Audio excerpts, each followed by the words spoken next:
2019, South Africa won the Rugby World Cup. Uruguay also won the Rugby World Cup. And Yohan Uche did this. But in between the ups, the downs, the highs, the lows, and all the other things Rob Howley betted on, it was a year in which some rugby was played by some people, something else Rob Howley betted on. And now it's time to celebrate those people in this, the now officially annual Squidge Rugby Team of the Year. Since this is the first of a lot, I just want to begin this by saying that this is not a list of the 15 best players in the world. This is not even necessarily about the players who had objectively the best 2019, otherwise the whole side would come from South Africa. This is a team of players who stood out the most to me. Some of these are because of what they achieved. Some of them because they just consistently played above their level, their team, because they consistently exceeded expectations. Some of them just because of how watching them made me feel. Some of these may feel a bit like rugby hipster choices, but none of them were chosen just to be different or original, to show off that, oh, look at me, I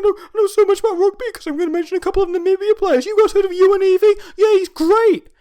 They're chosen for a reason. And I'm going to go into those reasons over the course of a few videos this week. It's also worth noting that this is not a team of the World Cup, but it being a World Cup year, it means it's pretty heavily weighted towards the players that performed really well in that. What this is, however, is the official Squidge Rugby 2019 Team of the Year, and it's going to begin with the boys right out wide and right back. The back three of the year.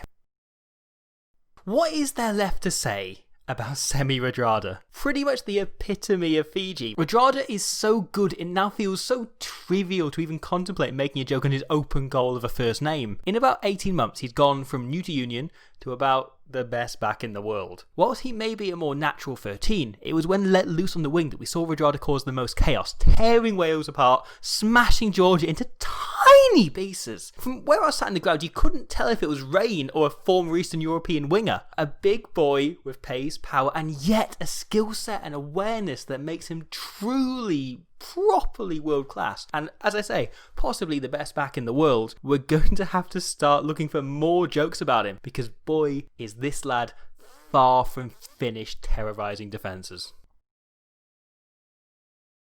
On the 2nd of November 2019, Cheslin Kolbe won the Rugby World Cup. And not just in the way the rest of the South African team won the World Cup. Cheslin Kolbe won the World Cup by doing this. He had no right.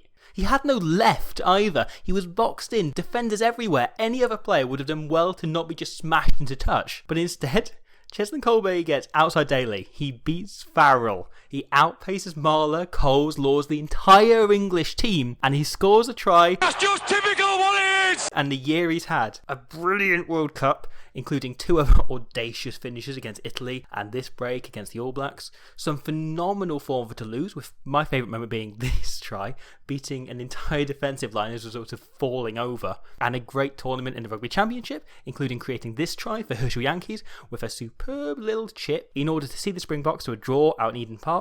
Kolbe is the exact opposite of Radradra, but that's why he's so good. Because he does things that nobody else in the world can do. Long live King Kolbe. I bloody love Liam Williams. Sanjay is a rugby player made entirely out of a pissed off piece of elastic. He's always been able, brilliant, talented, watchable and mad, but this year he added an absolute solidarity to his game. The last few years, fullback has become pretty much the most important position in international rugby as defence have started to float towards heavier main lines and lighter backfields. So Wales having someone able to anticipate and cover the ground as well as Williams could in the backfield was as big a part in the Six Nations Grand Slam campaign as any individual player could claim to have had. And yet he still managed to remain the spark with the ball in hand throughout the year, counter-attacking with exactly the kind of elegance you wouldn't expect from his legs. Alan Wynne might be the man picking up the accolade, but to my mind, and I recognise this is sacrilege, Liam Williams was as important a performer as his demigod of a captain. Whilst these 3 were phenomenal, plenty more players were in contention. Another Welshman was very close to taking on the wing shirts in the form of Josh Adams, the human Labrador who finished the World Cup as top try scorer, and if you include his 2 tries in the uncapped game against the Barbarians, scored a huge total of 12 tries in the red shirt this year, more than anyone else has ever scored in a calendar year for Wales before. And then there were 2 other players who really almost snuck in and I kind of wanted to put in. For years, Kotaro Masashima and Kenki Fukuoka have been possibly the two most dangerous players in Tier 2 rugby. Masashima has a balance and a grace about him that's impossible not to swoon over, and Fukuoka has long since been a favourite of mine, the kind of player who made me actively excited to get up at 4 AM to watch the PNC every year. And I hold the only player other than Kolbe in World Rugby who could have finished that try in the World Cup final. And so, it was incredible to see the two of them step up from the most dangerous names in Tier 2 rugby to just being the most dangerous names in rugby. Slicing apart Scotland, Ireland, and in places even South Africa. Masashima is going to be one of Japan's core key players going into 2023, and Fukuoka is retiring from 15s,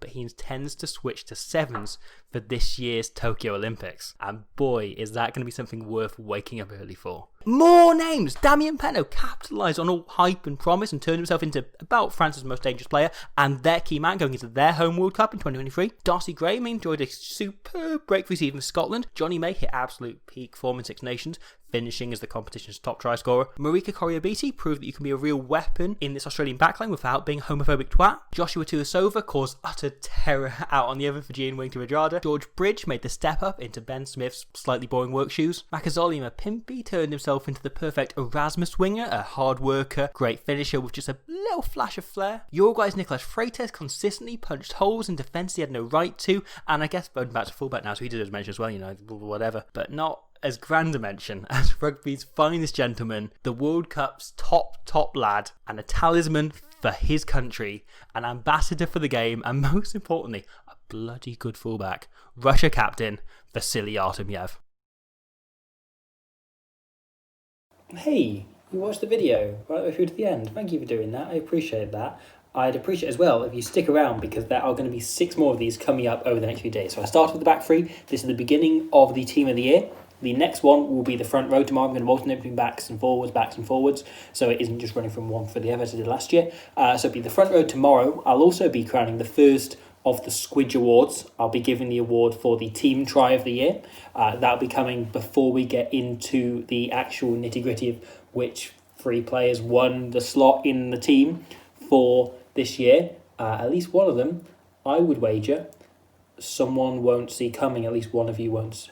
We'll see. As I say, this is a team based on who I felt had the best 2019 and is entirely subjective, but you're welcome to argue about it if you like. I still haven't picked Jacob Stockdale after last year, but there we go. Thank you for watching that. I'll be back tomorrow with more. Thank you in addition to everyone that supports them on Patreon, everyone that's got involved after I had a bit on Scrum 5 last week, which is a TV show in Wales for anyone that isn't aware. Anyone who's come on board after all the World Cup stuff, which is all now on YouTube, thank you very much for that, and I'll see you tomorrow for more rugby with the front row of the year.